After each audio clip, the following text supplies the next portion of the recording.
Welcome to the podcast. Today we are going to talk about something that has come up quite a bit actually in each of our podcasts so far. Something that I think is affected by pretty much every topic that we've mentioned or affects each topic that we mentioned. And that's essentially the pitfalls of batch and blast, but not only the repercussions and the negative impacts, but why do marketers continue to use this tactic? And what are some of the things that lead to batch and blast, which is, decades actually into email marketing, something that marketers are still employing on a regular basis. Why is that? And ultimately, what does that mean for long-term strategy? And how can marketers maybe rethink the way that they're sending emails to potentially reduce the amount of batch and blast and also achieve their goals? So Ben, I'm going to kick it over to you and just kind of start by asking, what is the deal here? Why do marketers keep using this tactic so frequently? Good question. Why are they still using it? I'm not sure, but the batch and blast, that's really complicated. From my experience, from the discussion we have with our clients, every marketers know that they should get away from the batch and blast, but they are still doing it. And why they are doing it, that's due to the pressure, the internal business needs, the stakeholders and the internal stakeholder asking for more exposition to their offer. And often the only solution is to build this long email, skyscraper email with ton of different offers that cover all the ground. Oh yeah, we said yes to everyone in the company that wants to promote its product or reach the goal or the business goal of promoting a new category or new category, old category, whatever. But an offer. What are the priorities in terms of business? And something with a batch and blast is that is difficult is to get away from that, because yes, it's working. That's if you send one campaign individually. If you look at to one campaign, you contacted your entire database, and you are generating the most revenue you can, the best revenue you can from that. You are using every single opportunity in your database, every single touch point, contact, to get an engagement, a transaction, an event from them. The issue is, how do you do that on the long term? How do you do that? You play that days after days, weeks after weeks, months after months. And that's why you need to get away from the batch and blast. That you are generating fatigue to your customer. And so because you are not relevant and they are receiving, your customer, your database is receiving messages that are not really relevant with their needs of the moment or what they really expect from you, they don't pay attention anymore to what you are sending. And over time, you are losing them. You are losing them in different ways. Either they are no longer opening your emails, your communication. We are talking, and that's often in email, but that exists in other channels too. But let's focus on the email. But so they are no longer opening your emails, or they are pressing the spam button or unsubscribing from your newsletter. And eventually, when you have something interesting for them, they no longer pay attention to what you are sending to them or telling them. And you are just destroying the future of your business and the health of your database. Yeah, I mean, it sounds like, CRM marketers, I think it sounds like they're always struggling a little bit to get, I guess, ahead of their strategies. So you'd mentioned, business goals essentially almost dictating the way that they're marketing. So whether that's, promoting a sale or a new product push or answering to your merchandising manager, et cetera, the planning then tends to be reactive. And it sounds like that, like if that's what's leading to batch and blast, why are marketers reacting that way? And it seems like that the logical thing to do would be to, I guess just continue to send out more campaigns and whatnot. So I guess like out of curiosity, why is that the reaction? And then is there like a better way for marketers to align their CRM strategy to their business goals? Because I as a marketer myself, I know that as much as you want to plan for the long term, and I've said this before, you can't really always, because things come up every day. You can't plan your entire day out. It's just like, it's not a profession where you can do that. You have a lot of people that need support and help, a lot of things to push into market. So, I think like it is a natural thing to be reactive, and being reactive means sending out broad-based campaigns and building emails that have excessive amounts of content with, skyscraper high slots of products and offerings and branding campaigns and what have you. So, thinking about that not being a great customer experience, what are some things that CRM marketers could start to think about when they're to bridge that gap between delivering it for their customer, as you've mentioned, as measured in reduction in unsubscribes and ultimately long-term revenue because you have a healthier database, and then also sort of thinking about those business needs, because it sounds like batch and blast in the short term might be an answer to get revenue, but in the long term is probably less sustainable. Yeah, and I mean, the direct answer to your question is you need to start right now to get away from that by starting to do targeting, to do hyper-targeting, segmentation. Actually, every single tool sending a campaign provide availability of building an audience relying on whatever data points. Some of them are more effective than other. Methodologies are different, for sure. So there are different cases for me. One, you are not doing it at all right now. Start, do just one. You won't change and shift your entire strategy overnight, but you need to start somewhere. So start to try to send one targeted campaign during the week, and then that will go to maybe 2 or 3, and that will be maybe 1 or 2 per day. But you need to start right now. And the second point, so one, that's if you are not doing it right now, start to do it. If you are already doing it, there are ways to improve that. There are different axes, two different ways to improve your current targeting strategy. The first action you can take is do more targeting. So maybe you are doing 1, 2, 3 campaigns a week. You can do more and reduce your blasts in consequences of the increase of more relevant messages for your customer. And the other possibility to improve the performance of this targeting is to improve the methodology of targeting your campaigns, so identifying your audience. And yes, the whole methodology of doing segments on recent, frequency, amounts, that was working, that's still working, but there are way more efficient ways to identify people that will be reactive or relevant for your offer, for today's offer, and that will be another way to promote to identify people that will react to the discounts, or not the discount, but the offer, the discounts for sure, or the new promotion you will have, what you want to showcase to them in the next days. That are the 2 ways to improve that when you are already doing it. But as you said, you need to schedule, to work on the plan to do that. And if you have this ability to do more campaign, to identify the right audience for the right offer you want to promote, what will happen? What will be the impact on that? Your customer, as a marketer, you want to be customer-centric.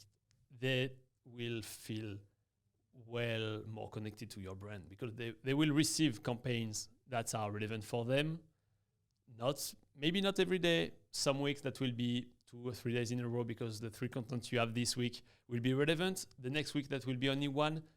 that's fine. That's not consistent, but the goal is not to be consistent and to send the same number or to send the same number of email every week for every single person in your database. That's to be customer centric and to be relevant to your customers, so they can trust your brand. They can be confident to buy again, and so that's where the value. We are coming to the coming to the point of why you need to get away from the batch and blast, is because eventually you will reach the limits of the batch and blast.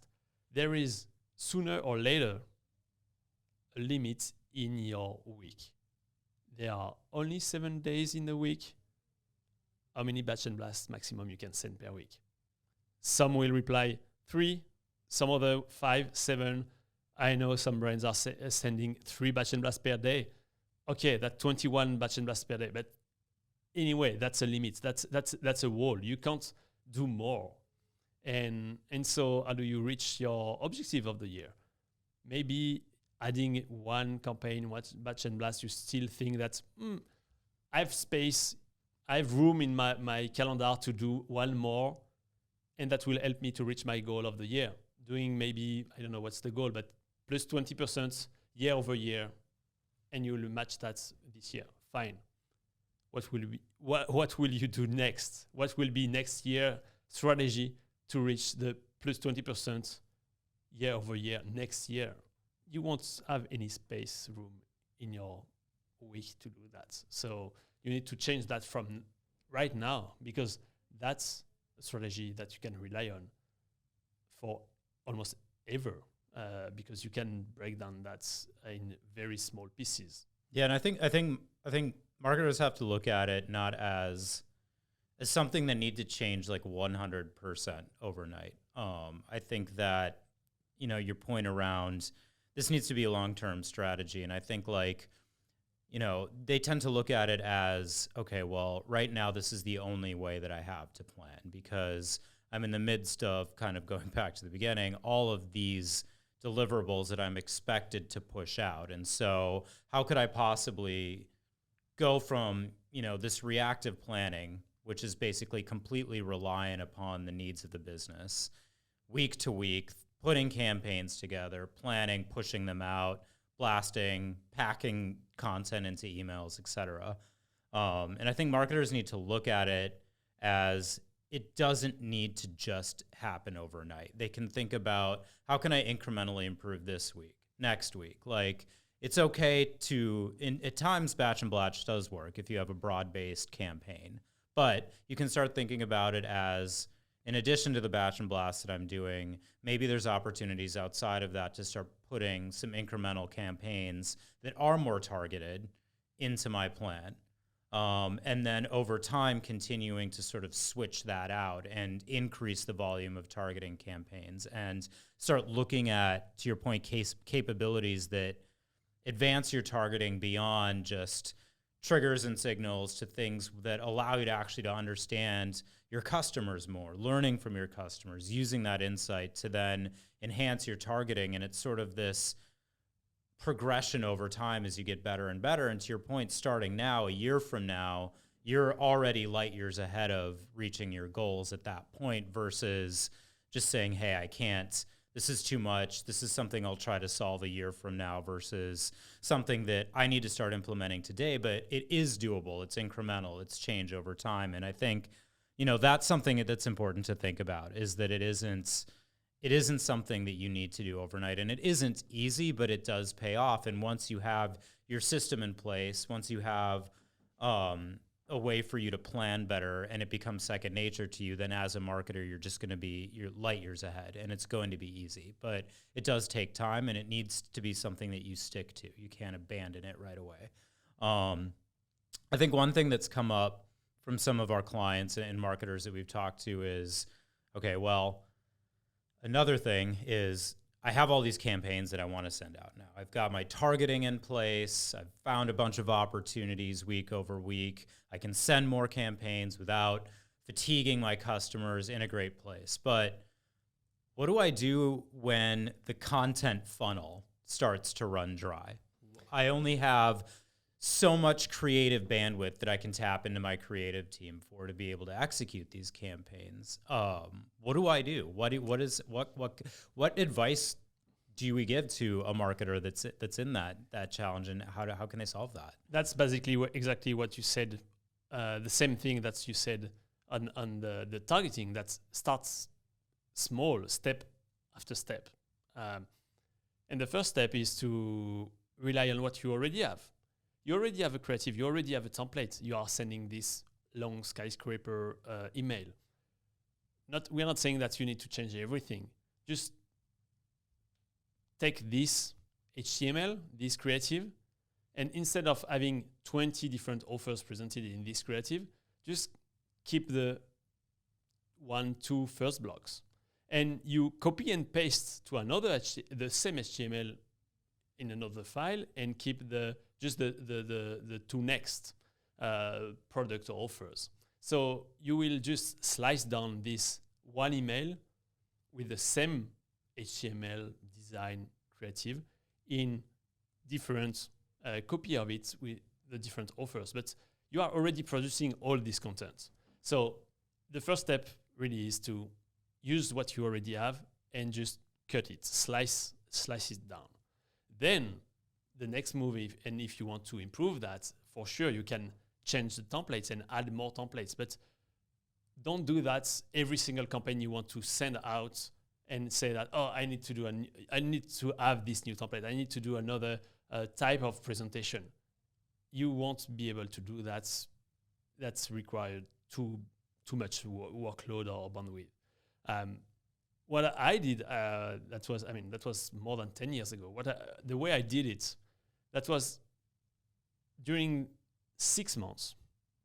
The goal was every single month to create one new template. So we built a library of different templates. And by this time, I can actually share that we printed them and we had that in a folder, and every single day we had a campaign to send. We said, okay, we want to promote this product and this category. We were just looking at the pages saying that, oh, okay, that matched this creative and we'll use that. Or we did not use this one for a long time. Let's take the A2 versus version 5. I don't know we had a code on every single creative, and we were just building that, adding up over time more and more capability and example. But as soon as you are starting the process, that's easier.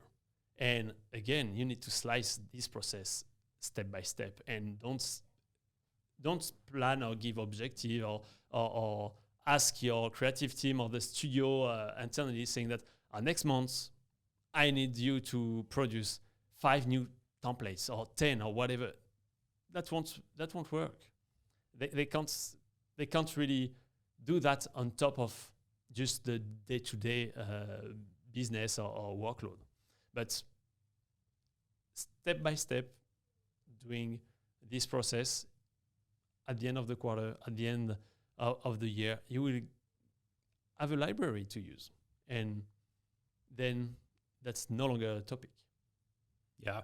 Yeah, I think that's good advice. And I think the moral of the story is, like batch and blast doesn't have to happen. And it is something that marketers are, again, relying upon, but unnecessarily. And I think, again, it's just sort of changing that mindset from this is sort of the only way to do it because this is how I've been doing it in this job or in my career, or how I've been taught to do it, or the only way to do it because of the volume of things that are requested from my business. But I think starting small, going incremental, building up over time like a snowball is definitely key.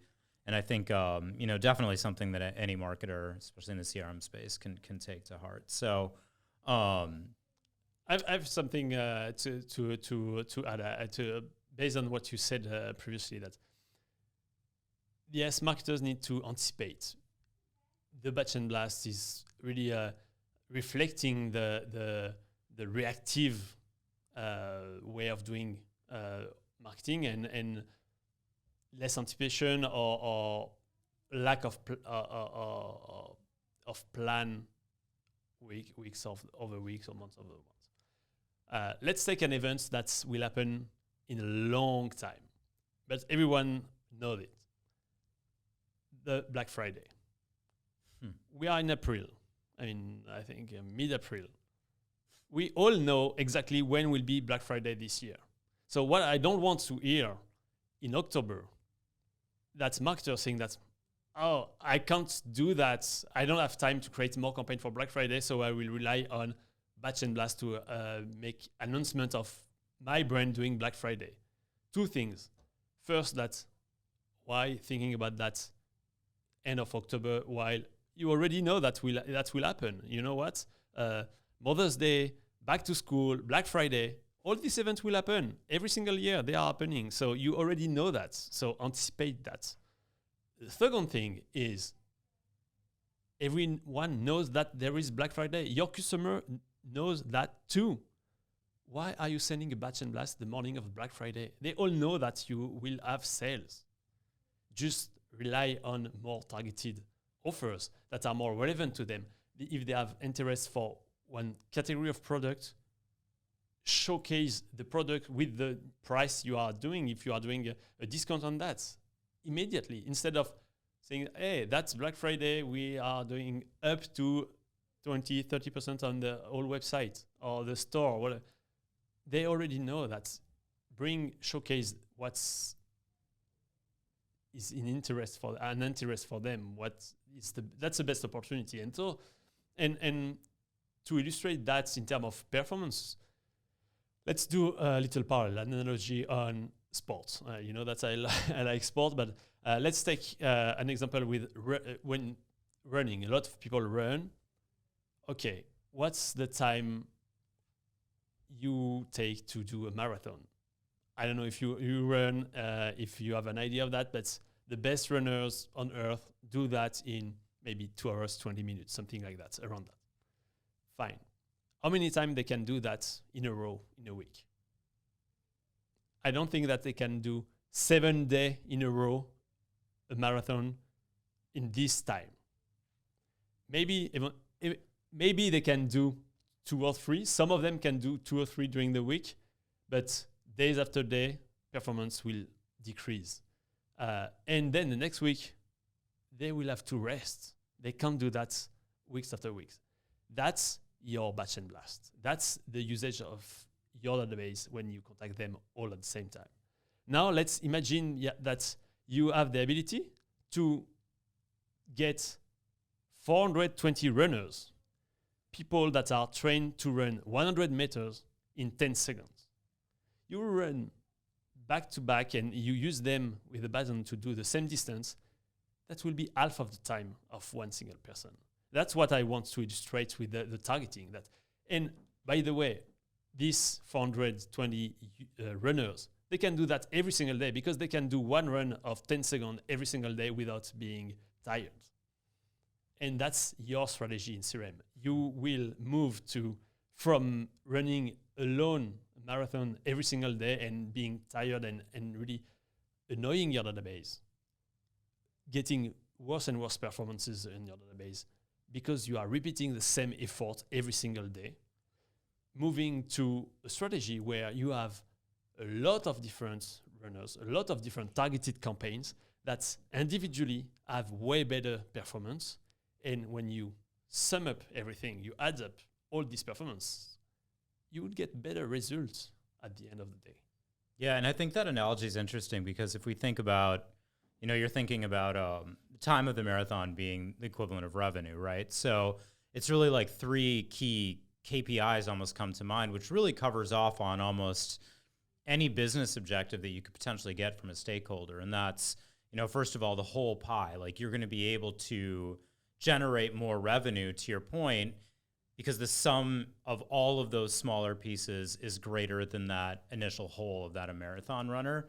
So your overall pie of revenue is going to increase by being more targeted. You're also just going to be able to, if you think about each of those segments as being a product opportunity, to get something in front of people who want to buy it or that's relevant to them, et cetera, you're essentially creating, in that case, 20 different opportunities or hundreds of different opportunities to to promote new things. So dissecting that skyscraper email and then thinking about each of those being a campaign and generating more opportunities through that and increasing revenue per campaign. So ultimately, it's driving revenue per campaign, increasing your overall revenue pie, and promoting more products that you need. And we all know that CRM marketers are pressured to deliver on those product requests as well.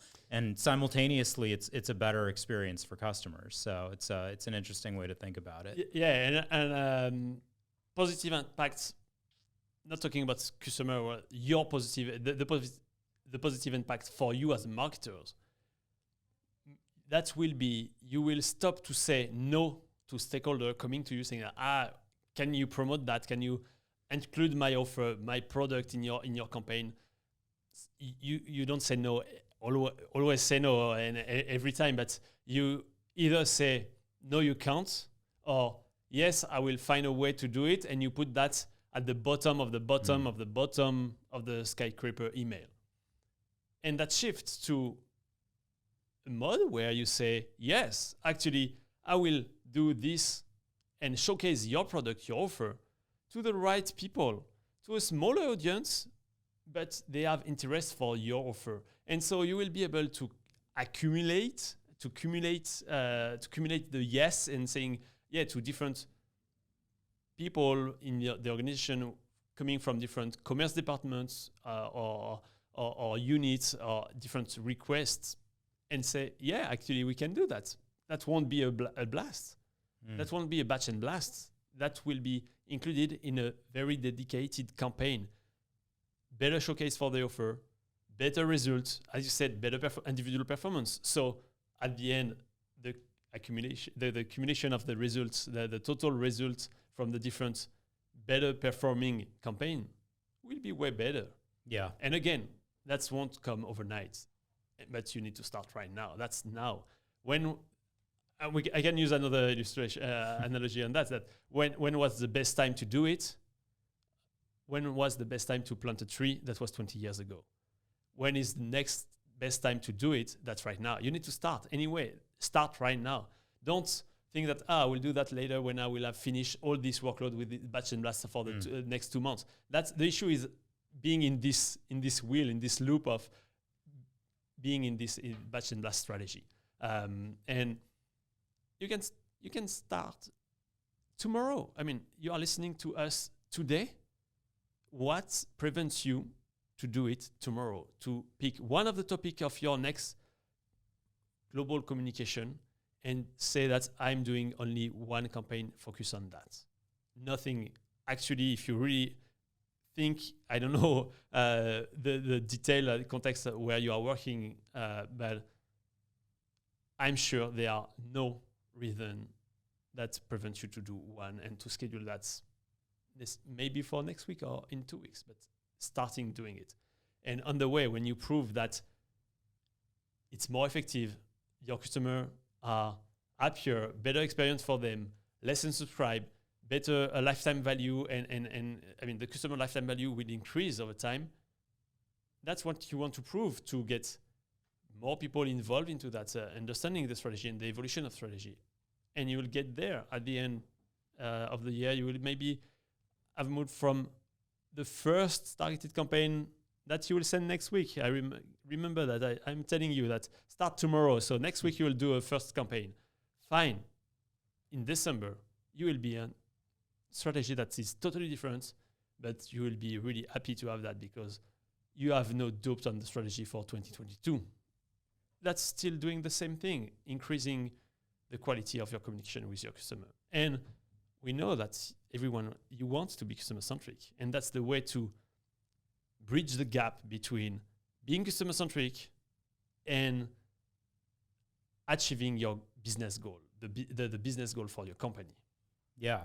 I mean, I think that pretty much sums up what we were aiming to talk about. And like you said, there's no day but today when it comes to starting your path down a better CRM strategy. And actually, for those of you that are listening, I'd love to hear, from you if you do start employing some of these strategies. Like, feel free to comment or let us know how it's going. We'd love to share some of your success stories as well. I think, like Ben said, this is something everybody can start tomorrow. So definitely keep us posted on your progress, and we'd love to hear about it. Cool. And Matt, we didn't talk about that previously, but what about asking the audience, people listening to us, that just send us their question, what they are facing, as you said, that what are the challenge you are facing to start right now doing a first targeted campaign, or to improve your targeting strategy right now, tomorrow, next week. If you have a challenge to do that, please send us a note on what is the challenge and what you are facing. And what we can say that next week, or in the coming weeks, if that's coming later, but we'll pick the question and we'll answer and share our feedback, or my experience, your experience, what we see from our clients, all the discussion we can have. We have a lot of different situations among our clients, and we see people progressing toward these strategies at different paces. But we have a lot of example and experience to share. So please share what you are struggling with, and we'll answer that live or almost during the show. As live as possible. Yeah. And I guarantee you that if you're facing something, you're not alone, and other people would like to hear and learn from you as well. So definitely let us know, and we will feature your challenges on our podcast, and we'll do our best to answer them and give you some advice. Just want to say thanks a lot, and until next week, see you later. See you later. Bye.